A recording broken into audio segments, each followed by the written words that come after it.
do interactive session, it will take long time, so I'm just cutting it short. Success is internal state and not measured by an outside standard. Okay.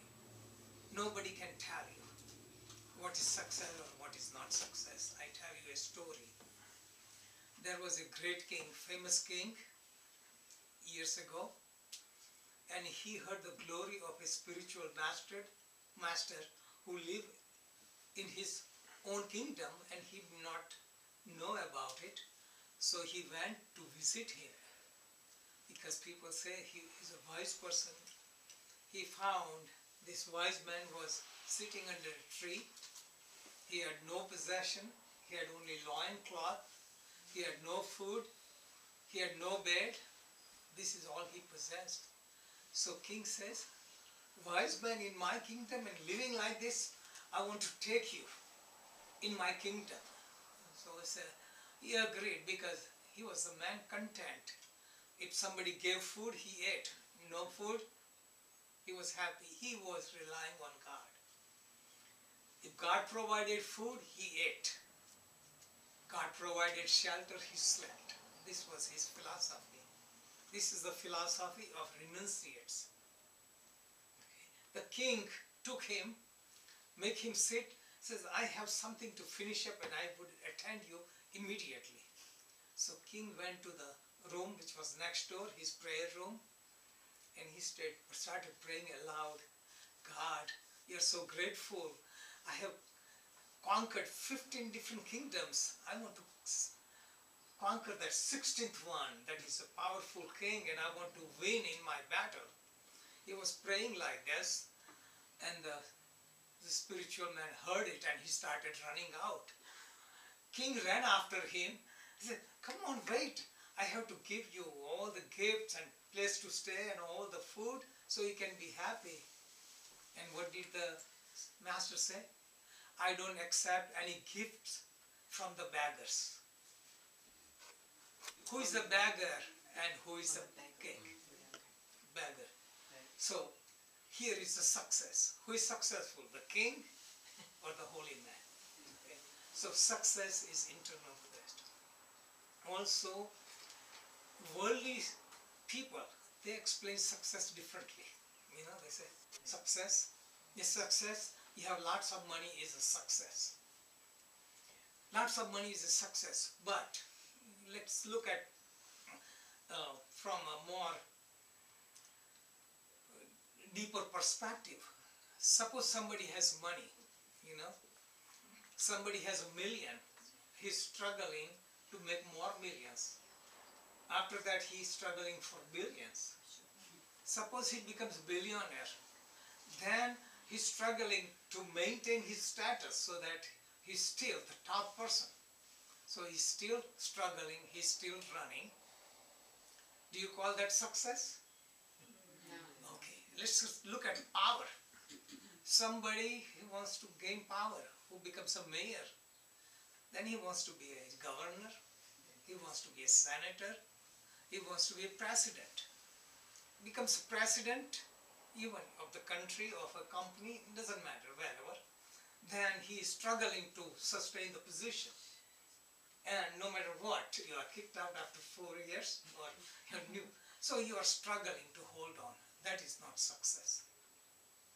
So success is when you are in control. You are controlling your destiny and not controlled by others. For so many people, success is everyone calls you wealthy, everyone calls you famous. So it is based upon public opinion. Second thing, it is based upon emotion. Emotion, like you feel. I feel good. I can see, I can hear, I can control, I can do all these things. But these are temporary. This is not success. So when you are in control, you are successful. Okay. And it reminds me of what Sharon wrote me on email some time ago. What people are offering in the world, or the famous people, you know, who are very known celebrity or bestsellers and all this. What what they are selling is success. Success, financial success, power, beauty, strength. These are different success. And what I'm selling is not that kind of success. Okay. Is that what you say? Go ahead. What did you? I don't remember exactly what it was, but or even why it came into my mind, except that I guess that so many of the popular things are looking for the outward success, or showing you how to get money or love or whatever, and you pretty much are not so interested in that, and just Okay. the So success this of the is self. my definition of success, because these people call success is, here you are, okay, in the middle, just middle. Here is the world, and here is supreme consciousness or God consciousness. So they teach you that you don't become slave to the world. You don't become slave to the world. You have food, you have clothing, you have shelter, you have everything you need, so that you have mastery of yourself. You have surplus money, you have fame, power, so you can control everything. So you can live very happily. From spiritual standpoint, or my perspective is, they teach you how to be comfortable in the world. And world is prison. From spiritual standpoint, world is a prison. So they teach you how to be comfortable in the prison. So you become so comfortable in the prison, you forget to escape the prison. The goal of yoga is to escape prison.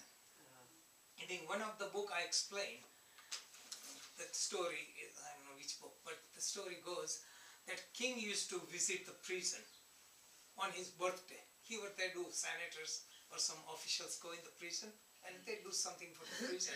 So he meets the prisoners and asks them, what can I do for you, you know? So different prisoner had a different offer. Say, the beds are too soft, our tennis court is not good, our TV is not that good. They asked for all this. So he granted all the wishes of all the prisoners. One prisoner says, I have limited supply of cigarette. So king says, you have unlimited supply of cigarette now. And one person says, king, you cannot offer me this, but if you want to offer me, are you sure you can offer me? The king said, okay, I promise. He said, I want to get out of the prison. Okay. So there were three choices. People wanted comfort in the prison. Other person wanted comfort in the prison plus with smoking habit. So he wanted to be prisoner within the prison of his own habit. And the wise person said, I want to get out of the prison. Okay.